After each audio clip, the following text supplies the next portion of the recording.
Listen to this episode if you want a raw and real conversation all about mindset and blending your personal and the professional and how your personal life habits, actions all blend into how you perform in your professional life as well. Today, we are joined by one of my good friends, Corinne Eckert. She is a high performance mindset coach where she's really teaching high performers how to use their mindset, use their habits, use their actions to propel their business forward. We're going to have a really fun conversation, just all things business. We're going to jam out. Welcome to the Small Business Growth Podcast. I am so happy that you're here.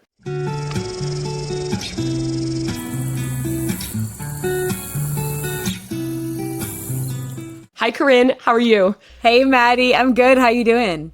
Good. This conversation is going to be so fun. For anybody listening, Corinne and I have been friends for a long time. We met at the beginning of our businesses, and it was literally like some Zoom mindset little chat that we were doing, and we've kind of stayed in touch ever since. Corinne and I were like talking this morning, and I literally sent her a text, and I was like, do we just want to start a podcast and record this and put it on the episode? Because I think people just need to hear it. So, Corinne, can you just introduce yourself, tell people who you are, what you do, things like that? Yeah. Hello, everybody that's listening. So excited that you are here. Thank you so much, Maddie, for having me on. Honestly, guys, like if you ever need the rawest and realest conversation about anything business, join me and Maddie in a chat. But I am so excited to be here. I am a high performance mindset coach. Like Maddie said, I really do help scaling entrepreneurs really build the internal performance, the internal foundations of their mindset, their identity, their nervous system regulation, and those habits that you're taking every single day for you to really build yourself and scale yourself as you're scaling your business so that you don't become the bottleneck in your business's growth and success. And so I'm so excited to talk about this blending of your personal habits in your professional life. And this on the other thing, like all of the interweaving of that, because truly like we are present in both. Right? So like, how do we work on separating the two, but also blending the two to make it not feel like we're only living part of our life all of the time?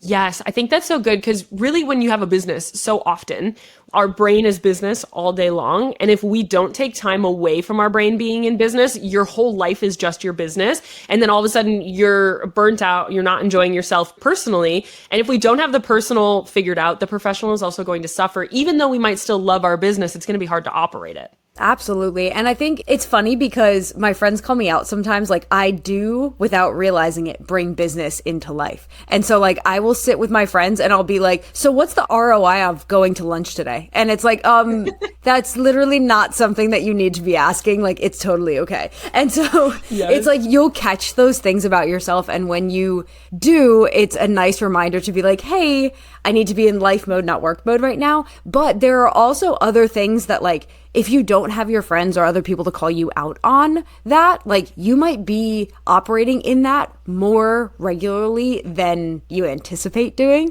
And That's what's going to be causing what Maddie said, like that overwhelm, that burnout, that like continuous going as if you're continuing to run a marathon all of the time. And so that's where it becomes like a problem, quote unquote. For sure. I find this in my personal life. I'll be at a coffee shop.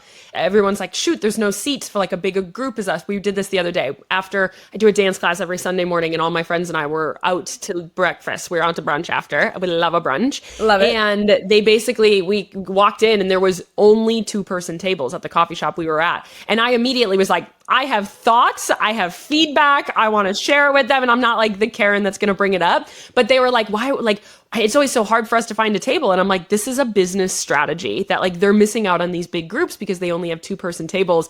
And I have to, especially because my friends, all of them are business owners and have some sort of project going on at all times. I have to like strategically turn my brain off because sometimes they're just chatting to chat. And I'm like, oh, would you like some feedback on this? And because my brain is constantly going, but we have to be able to turn it off. And it doesn't even just be like, we have to be talking about business all the time. It's also what we do in our personal life impacts our professional life. Yes. This is like, I want to preface this entire conversation by like, we're going to be talking about both separating it and integrating it. Like, I think that there's no right or wrong in each. There's goods and bads of too much of both.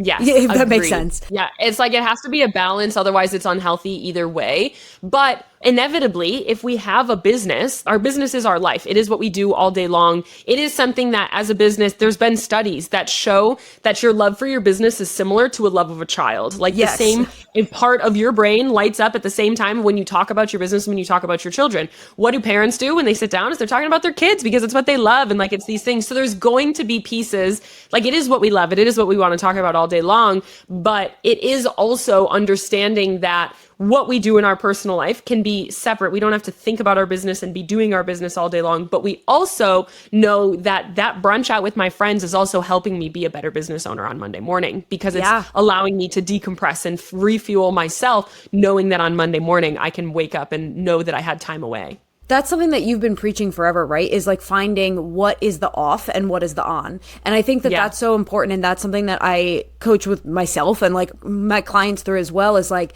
what can you do not for the result of it, but for like the being and the doing and the shutting off of it. And for some people, that is something as simple as like what you think of with like self-care, right? Is like, let's go like draw a bubble bath and like watch some Netflix. But it's like, there's also other things that rejuvenate you, because I think we've talked about this, where there's like a difference between resting and recharging.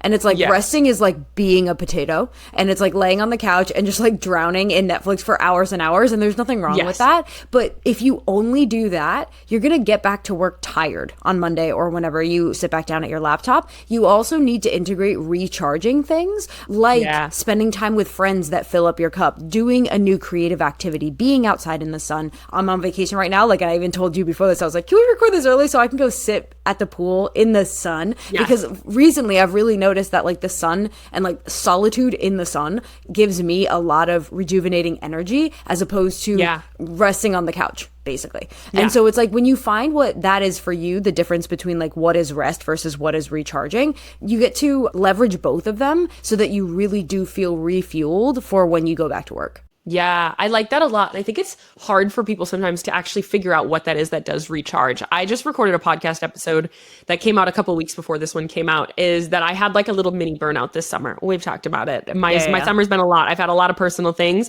going on. I'm planning a wedding. We were trying to buy a house. We have like all of these things going on.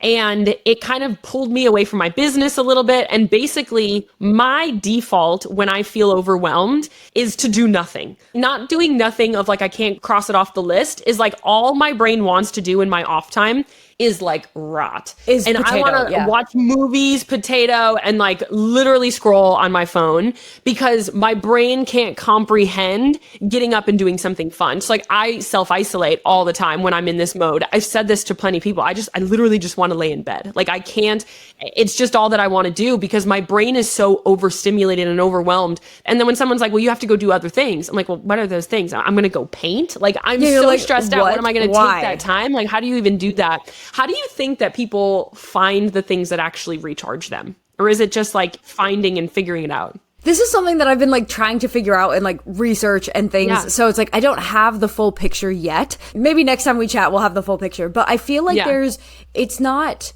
or, it's and, if you will. Yeah. So it's like when you're at the point of like verge of burnout or in burnout and you're just trying to survive, ultimately like you need some rest to I'm trying not to use the word recharge. And I use the same word, Yeah, exactly. Because we're so used to like normalizing that in that word, recharge and rest, like together. Yeah.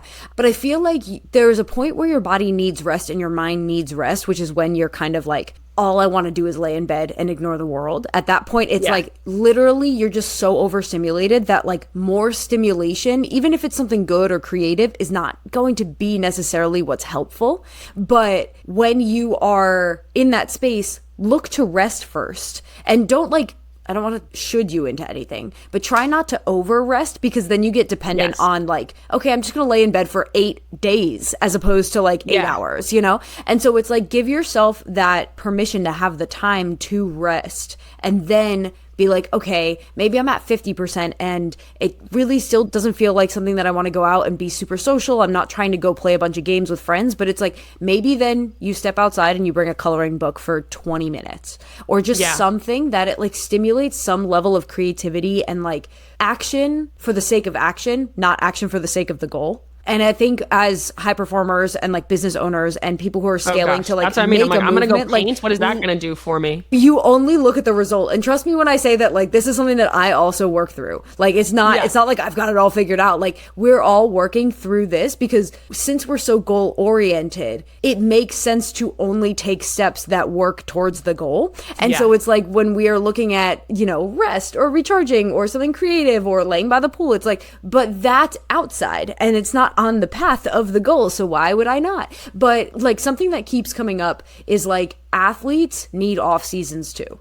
And it's like the reason that they need off seasons is to recharge their body and train in a new way to come back more energized, more creative, more passionate than before. And it's like you as a business owner get to have micro moments of that, whether you integrate that into every day, at the end of every day, beginning of every day, or it's like on the weekends, especially during push seasons for me. Like that looks like weekends only. It doesn't necessarily look like Monday nights I get to do something, right? But that is where it becomes that much more important because your strategized time, if you will, in the week goes down because you're using some of your rest and recharge time towards the push.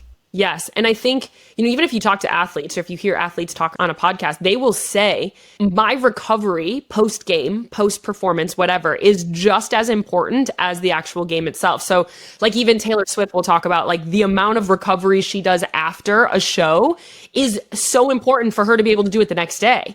And so it's the same thing for us that even though she's not singing, but she's sitting with her like leg squeezers and her vibration plates and all of these other things that are going to help her feel better the next day. It's the same thing for us is like that time away. I have restructured it that even though there's not a goal to me doing nothing or to me doing painting or hiking or going out with my friends, even though that's not like an objective, it is also helping me be a better business owner, whether it's the next day, whether it's on Monday, whatever that might be, is all of that time away is also helping me in that long run. Yeah. And I think too, like if you're in the beginning of this and you're struggling to integrate that into your schedule as something where you're like, okay, I feel okay taking time off, quote unquote, make another goal for yourself that's like a fun goal or a rest goal or a recharge goal. And then like every action that you take towards that goal is another like token in the bucket type of situation where you're like adding to the bucket of going toward the goal of having rest and recharge time. Because I don't think it's a balance. I think everybody says the word balance, and I mean, balance is not. Balance is forever imbalanced, and that is what it is. Like, I'll still use the word balance, but it's like balance one day could be 50-50, one day is like 10-90. Like, it's just the integration of what it looks like as it ebbs and flows throughout the different seasons of your business. I had somebody say to me the other day that it's not balance, it's like a harmony. It's more of how can we figure out how they all coexist together? How can we figure out how it like a balance means, you know, you're sleeping 8 hours, you're working 8 hours, and you're like living the other 8 hours. That's not always going to be the case. Like I said, these last few months, I've been planning a wedding. We're trying to buy a house. My fiance is gone for weeks at a time. So like I take on more that way as well. My life looks different than the other 6 months of the year. My fiance's home because he works 6 months on, 6 months off for his job. Like he picks up different slack in different areas where I don't have to do that. Even like taking my dog out during the day, or like taking him on his runs in the morning so he's like chill the rest of the day. My fiance can take some of that when he's home. So from month to month, my season to season looks different, and that's okay, but it's finding what works in the current season that you're in that really makes it happen. I think a lot of people get stuck in this, like they're guilty to take a step away. They feel if every minute that I'm going on a walk is a minute that I'm not able to accomplish something that I'm going to have to accomplish anyway. How do you feel like people get out of the like guilt spiral of taking that step away? That is such a good question. And honestly, I think it's exploring where the guilt comes from. Is there a belief that's there that is telling you that slowing down is bad, that you need to be working every second of every day to be successful? Say that's the belief that you have, right? Is like, if you take time off, your business is no longer successful, then you're creating this association that your business will only be successful if you work 24/7.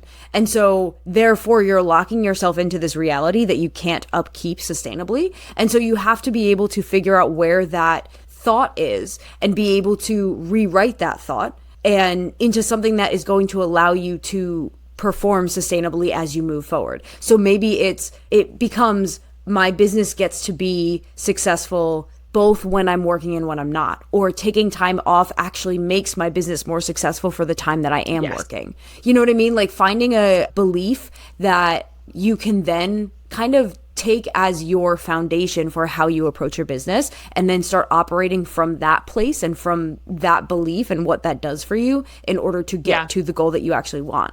We've talked about this many times, is like, if you want a different reality, you have to do different things. You have to believe different things. And like, that sounds so rudimentary. And for people who are like you and me and everybody that's listening that are high performers and that are used to overcomplicating things because that's what makes them the next leg up, a lot of what sustains that growth is the really rudimentary stuff. So oftentimes people are getting caught up with, I could do affirmations in the morning, but like whatever. Or like, I could like shift my mindset, but like what else can I do? And it's like, no, literally shifting your mindset, finding the one or two beliefs that are really holding you back is the problem. Like that is what you need to solve for. And the issue that we come across is that we're so stubborn that we want something more complicated than what's just the basic habits that we need to do in order to undo that. So I know that we went from like guilt to habits, but like really figuring out, okay, what is the belief underlying all of the actions and the coloring the way that I approach my business? And then how can I rewrite that and take new steps to show myself proof then that this new belief is actually something that I can sustain. Yes. And I mean, I went through this when I ran my family's business. Is my mindset was, I literally I found a grocery store and a laundromat right next to each other. I would go to the laundromat, I would put my clothes in the washing machine, go to the grocery store, set a timer, go around, leave my cart and go switch it over so I could be back in like 50 minutes at the very maximum. Because in my mind, if I stepped away, things would absolutely go to like sheer chaos. Of course they never, I mean, sometimes they did, but I would come back and I'd be like, oh, everybody's still doing their thing. They know what they're doing. Like, I just didn't like trust that that was something that would happen. And when I started this business, I wanted to run a business that was different than that. And I didn't want to live that life. And I do think, and I said this in the beginning, is like, it is a reframe. Is like, I had to tell myself that time away from my business is productive because it's making me a better business owner, or it's just making me enjoy my life as running my business. Either way, there's a result to both of those things. And I think that really is, it is a reframe in that perspective, and understanding that your personal life is going to pool into your professional life. And it's something that I've really struggled with these last couple of months, is because just like the harmony with anything else, because my personal life was busier, my professional life, inevitably, elements of it had to give. I was working so much more that there were certain times that, okay, I had to do a house showing at 11 a.m. on a Wednesday. That means that my schedule is going to have to change. But this is what we've been trying to build. And I think remembering that, like, we are our own business owners, that, okay, on that day, if I didn't start work until noon, or I had to take that 2-hour gap in the middle of my day, I may have had to work a little bit in the evenings, or I had to adapt with what really went on, or there was just fewer things that I could get done. We only have so many hours and so much like bandwidth and brain power within a certain week time frame, whatever, that we can really get done. Somebody that I was talking to the other day, so we only have so many like pieces of pizza. And if we consistently eat the pizzas, it's going to be gone. And then we're still looking for more pizza slices and there's none there. And how do you feel like in a busy season personally, or even if you have something like tragic happen personally, or something that's just impacting you personally, how do we go about trying to separate the two to be like, okay, no, these things still have to get done? Because don't get me wrong, I've been busy. My clients didn't know about it because those were my non-negotiables that I had to get done. And that's what it is. It's non-negotiables. And so it's non-negotiables in your to-do list, but also non-negotiables in how you show up for yourself. And I think that in the times that things are going really well, this is easy. And then in the times that you said that where it's a busy season, or God forbid something happens, that's where these are really tested. Do you go back to the habits that you've created for yourself every single day? For me, 5 days out of 7, I go to the gym, or I do something like movement wise in the morning. Yeah. And then I have my time to journal and really set myself up for the day. And sometimes that looks different. Like maybe if I don't have my journal that morning, I write it in my phone, but I still make time for the activity that truly sets me up for a really fantastic day.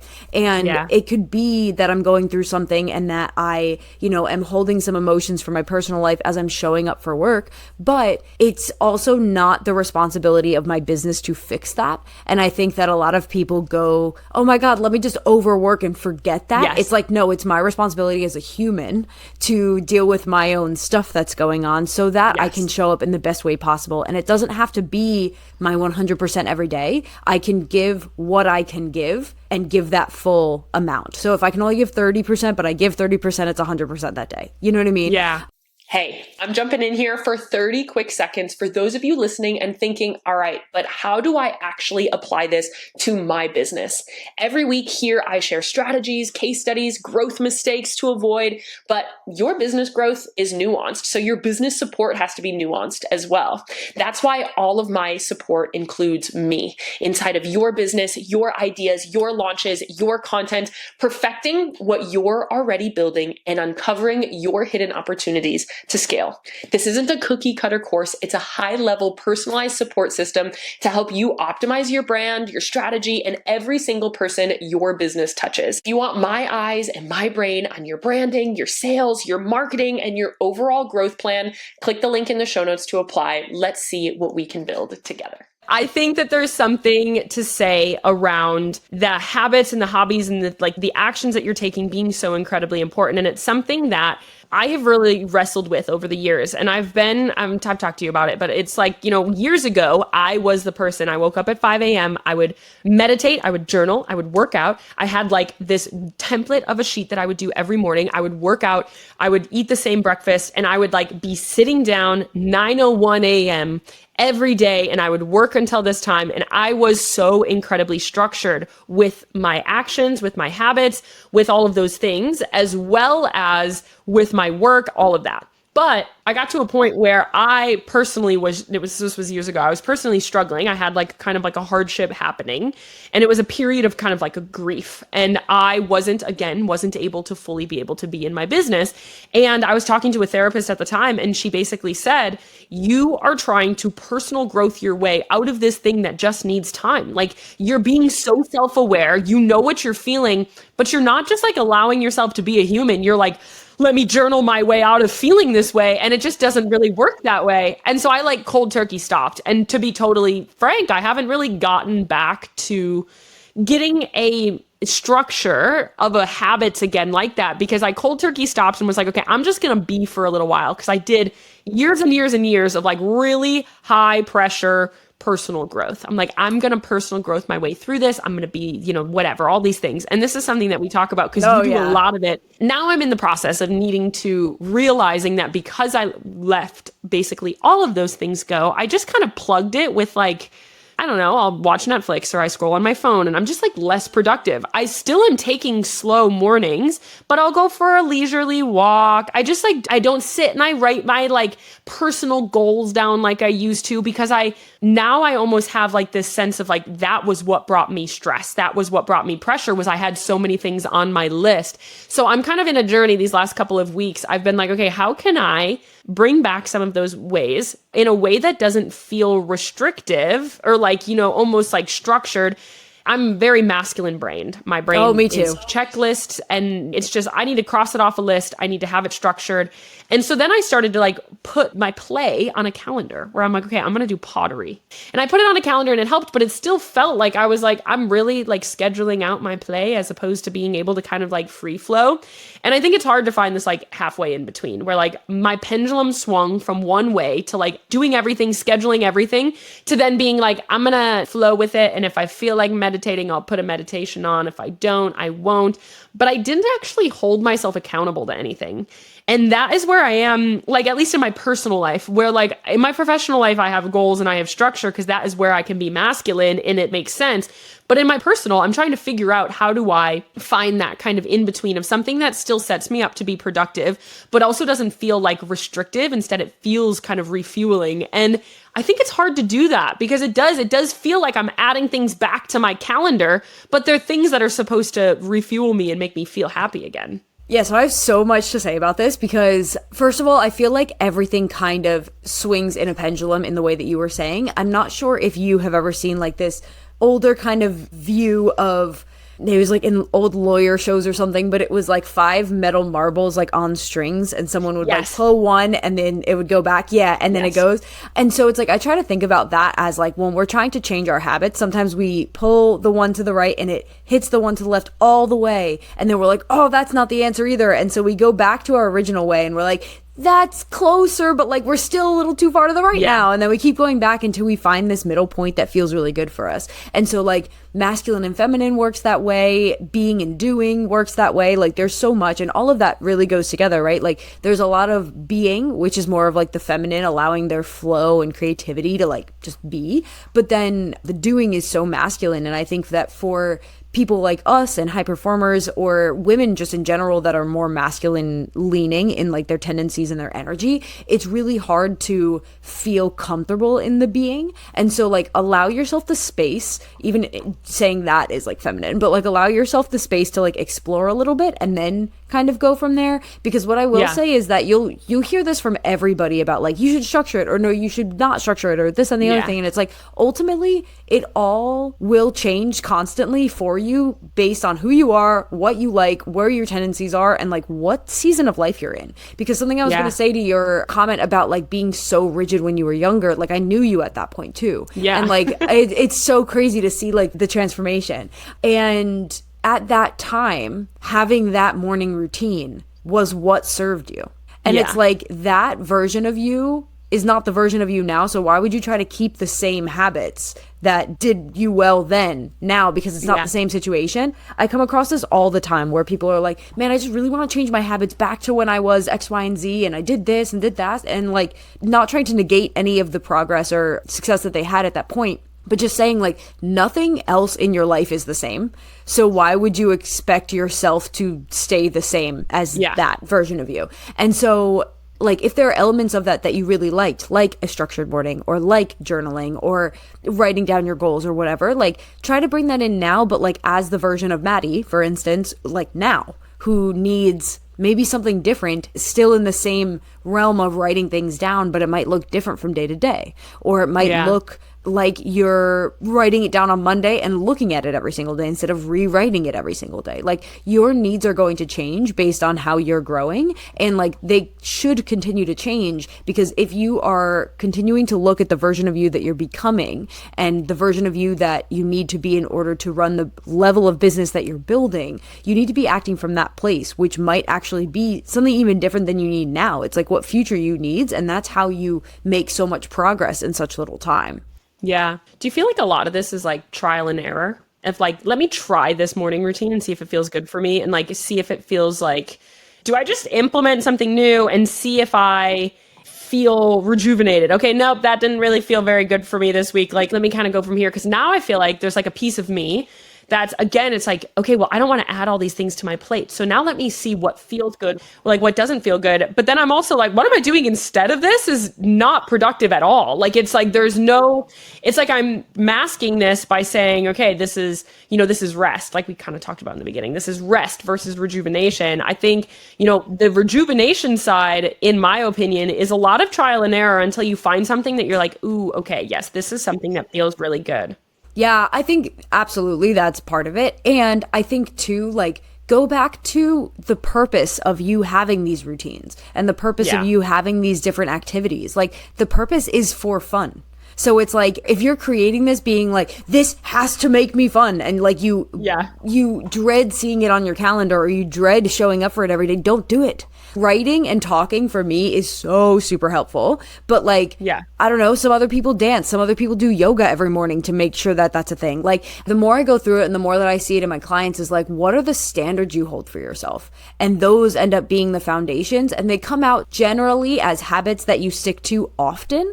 But those habits can change, but you'll see that the habits that change, like no matter what those habits are, they are still in alignment with the standards you hold for yourself. And I think this was something else that I wanted to add before that I forgot, was like, what hurts people the most is they set up these ideas of what will be helpful for them. These morning routines, get up at 5 a.m., journal, go to the gym, eat the same thing, dress the same way, do all these things. And that might work for some people. And I'm not saying that it's bad.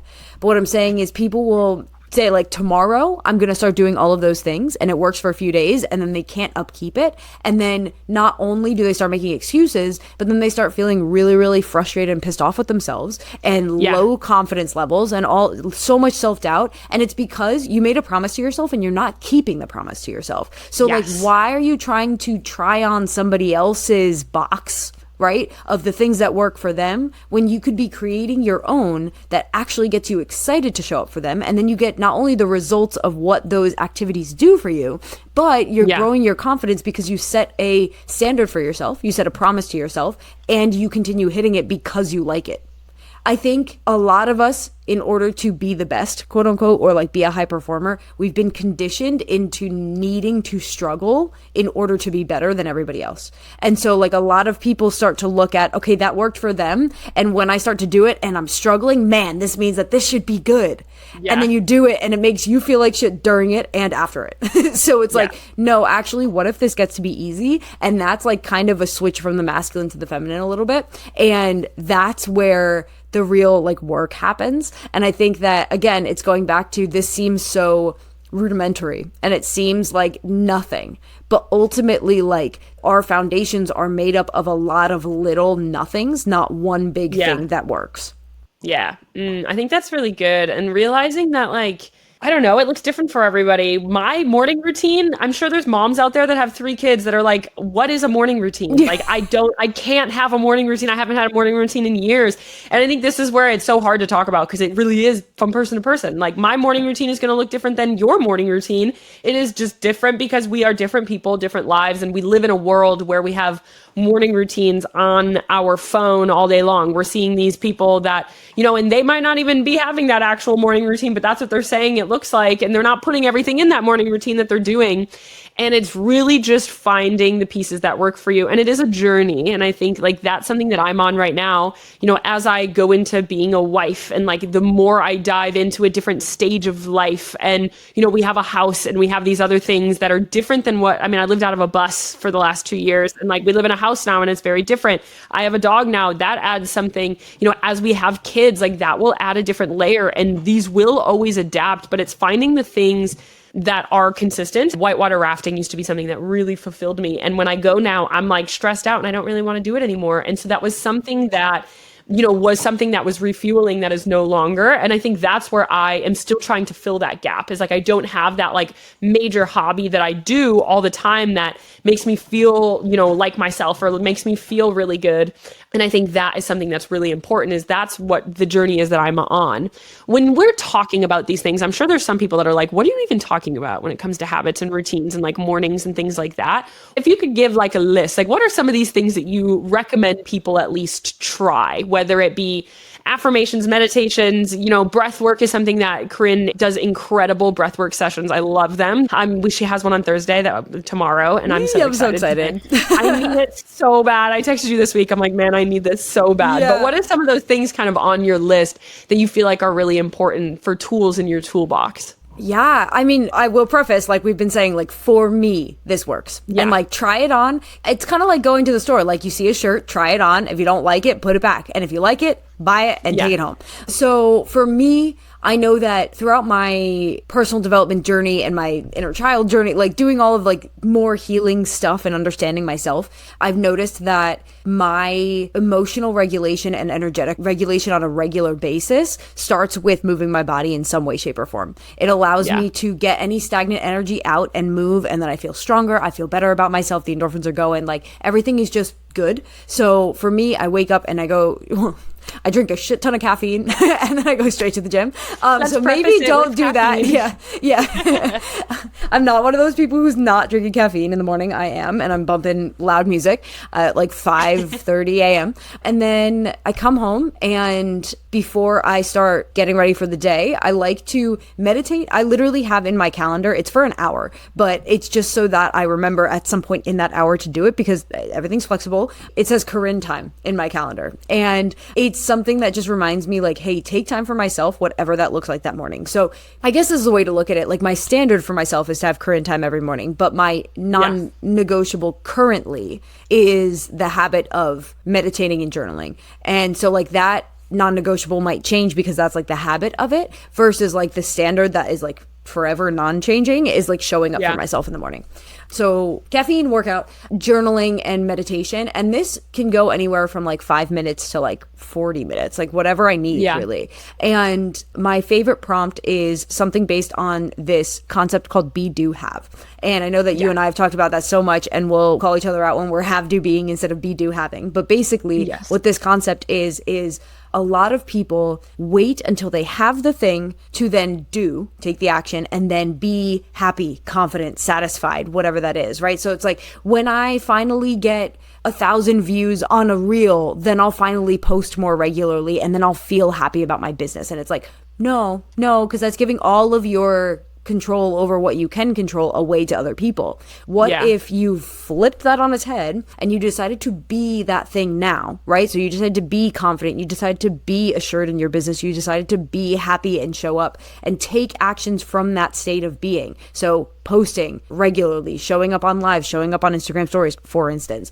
And then eventually, by acting from that place, you're one, no longer in need of that response. It's like the detaching from the outcome idea. But two, you're more likely to get it because you are not so worried about making it perfect. You are just already in the state of being that you wanted from having the thing in the first place. So I'm not sure if that's clear, but what I do in my journaling is I do a be, do prompt. So of course there are all of these things that I want to have, but I think about my future self. How does she be on a day-to-day basis? And what do I need to bring from that version of me now? So this morning's, it was just like confident, assured, and I was dealing with some other things. So I put some other more personal things in there, but it's like she shows up with love and intent, and she's very present and very grounded. And so it's like, okay, but from that place of being, if I was that state all day, what actions would I take not only to keep that going, but to act from love in those states? And so that version of myself is already showing up today based on me creating that intention in the morning.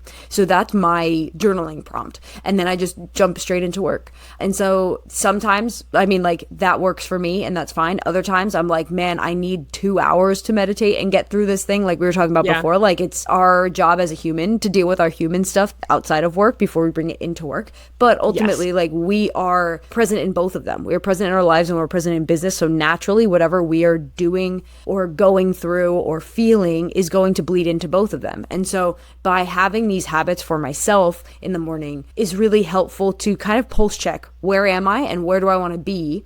And like, how do I want to show up today? And how can I commit to showing up in that way? And it doesn't have to be perfect every single day, but it allows me to have more agency over the way that I am showing up. And that's something that's very important to me.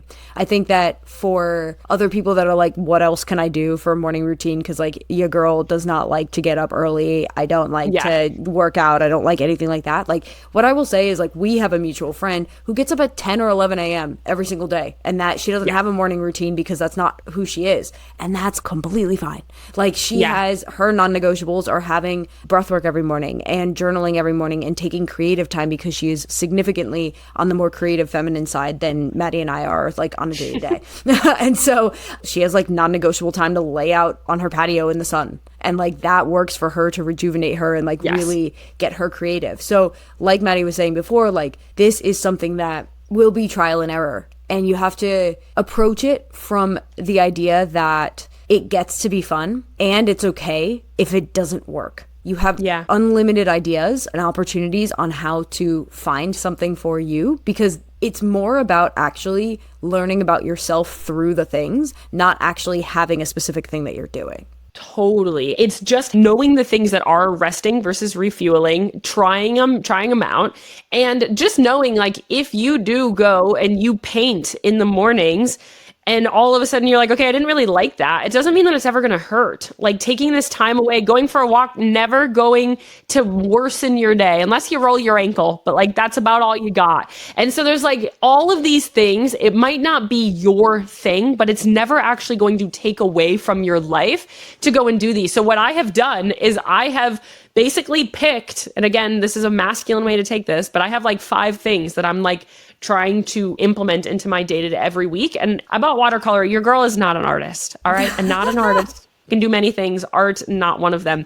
And I bought a bunch of watercolor stuff and I'm going to play with it. I know I need things that are like tactile, that I can't do anything else while I'm doing it. That's why I love pottery, because my hands are so dirty. I literally can't focus on anything of what's exactly in front of me. Painting is pretty similar because you're like so in the middle of it that like my brain gets engulfed. And that is what I think is so important. So like, if you look at everybody else's and it's meditating and working out and like, you know, doing these things in the morning, journaling, like I don't love journaling. I am writing things in a journal and I'm like, this feels slow and like a waste of time. I did it this morning. I was writing and I'm like, I wish I was typing this because it would go quicker. And then I'm like, but that's exactly sometimes why I needed to be journaling, was because it's okay for this not to be comfy in the beginning. It's okay for me to be painting and being like, this sucks. This painting. My fiance the other day was whitewater kayaking and I went to the waterfall on the kayaking. Yes, he goes off of like 50-foot waterfalls, much to my chagrin, but he goes off of these big waterfalls. And so I was sitting at the waterfall and I was painting the waterfall and he came off of it and I showed him it and it was kind of like a, very nice. Like, yeah. Not a very good painting, but it was something that I went for a walk, I painted this thing. And is it good? No. Was it something that I was like, oh, that was kind of fun to like not sit on my phone for an hour and like I did this instead? Like, yes, that was fun. And so I think it's something that it's a forever practice. It's something that maybe you want to try to play board games one night a week. Maybe you hate board games after a month of doing that. And you're like, okay, that's not my thing. Let's move on to the next. Your personal life, it's just important to have other things than your business. It's just necessary. You have to have things that refuel you. And like you said, one of our friends, like, she worked till like 2 a.m. She's a night owl. It's when she knows her brain works better. So she's like, you know, I do my best work from whatever it is, 7 p.m. to 1 a.m. That's her work day. And she sleeps in and that is what works for her. And she feels her best and she feels like she does her best work. Like, that's okay. It's finding the things that work for you. And I think as a business owner, I get into this as well, as I'm like, I work 9 to 5. And so then sometimes it's 10 a.m. and I feel like a failure because I'm like, well, I work 9 to 5 and it's 10 a.m. and like I have to do these other things. But like, who said that? I don't have to work 9 to 5. There's like nobody that said that I have to do that. Yeah. And I think adding to like, if someone's listening, because like I know even me a year ago, if I were listening to this, because like when I met our friend, she was like, yeah, like I don't start working. I don't wake up until like 11. And I was just like, what are you doing with your life? Like, this is wrong. And it's like, no, actually, that's just a belief that I was holding. Like, no one made that up except for me. Exactly. And so it's like, for anybody listening to this and they're like, man, I wish I could, you know, sleep until 11, or like, oh, I wish I, like, that is a belief that you have held so true to your heart that you now take it as truth, but it is still just a story that you are abiding by. So like, you are more than welcome. It's going to feel uncomfy, like Maddie said, but like, you are more than welcome at any time to switch that story. Like, this is something that I teach a lot, is like, what is fact and what is story? And literally always there is only one fact, and it is the indisputable thing. So like, what is the one thing that you can't dispute? You wake up. That's the fact. Totally. Everything else that you have around the idea of the time that you wake up, how you wake up, dictating the rest of your day, like where you're sleeping. If like people think that they can't sleep on the couch to have a good night of sleep, is like, that's a story that you're telling yourself. The only fact, the only indisputable thing is the fact that you woke up.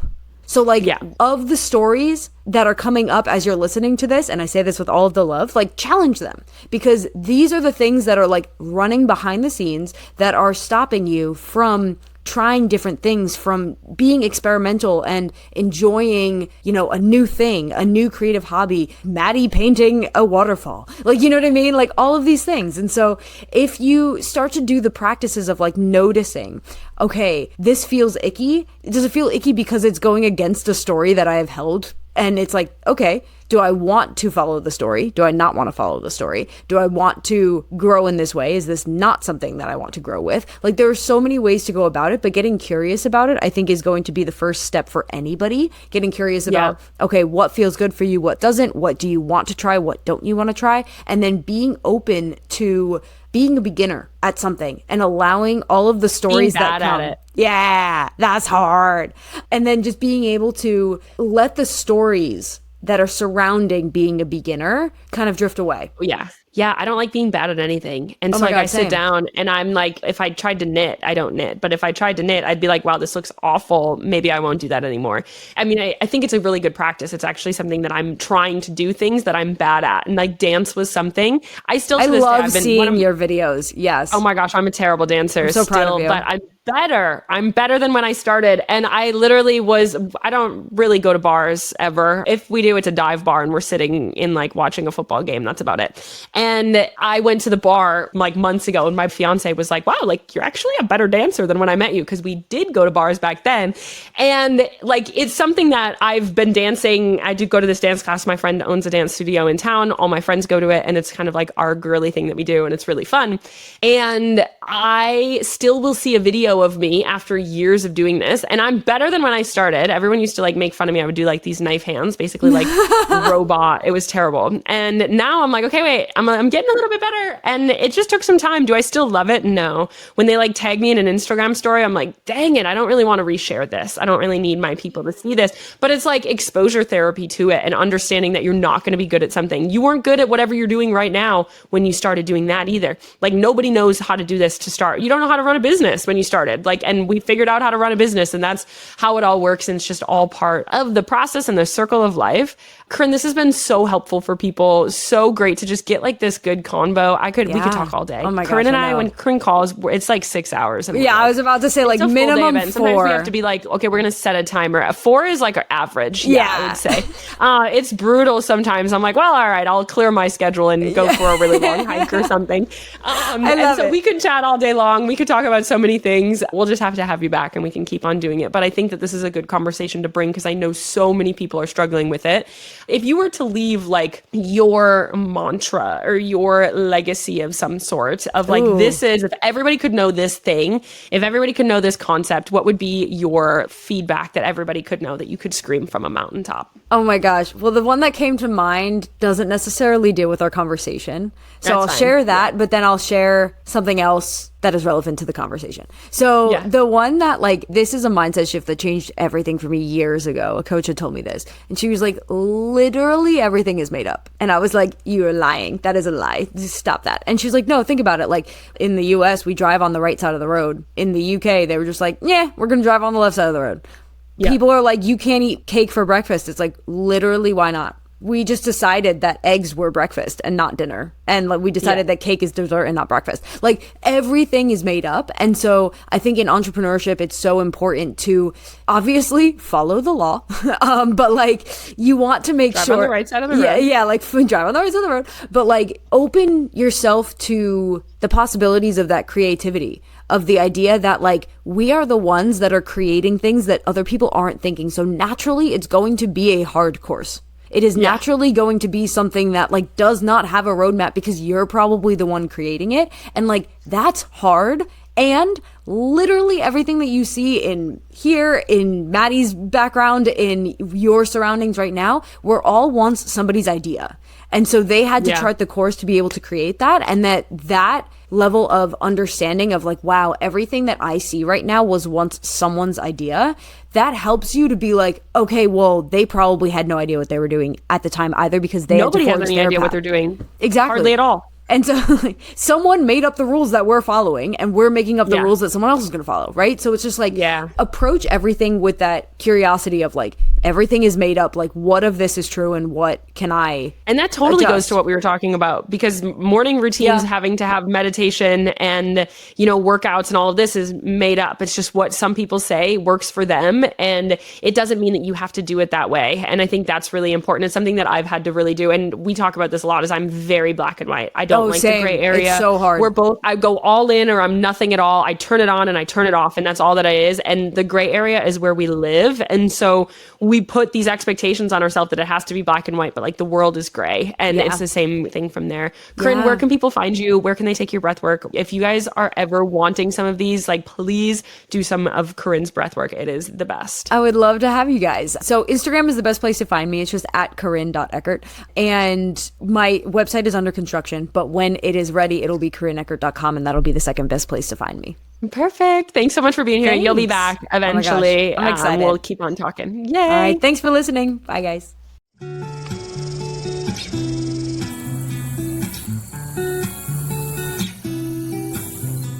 If you found today's episode helpful and are looking for more tangible ways to grow your business, make sure you are subscribed to the show. If you want to dive deeper into this topic more, click the link in the show notes and join our completely free podcast community where we dive into every single podcast topic, as well as give some bonus support and free coaching calls. And finally, if you are interested in getting my eyes on your business to find your hidden opportunities to scale, apply to work with me one-on-one in the show notes or on our website. Remember, it's not enough to listen. Don't forget to implement too. I love ya. I'll see you in the next episode.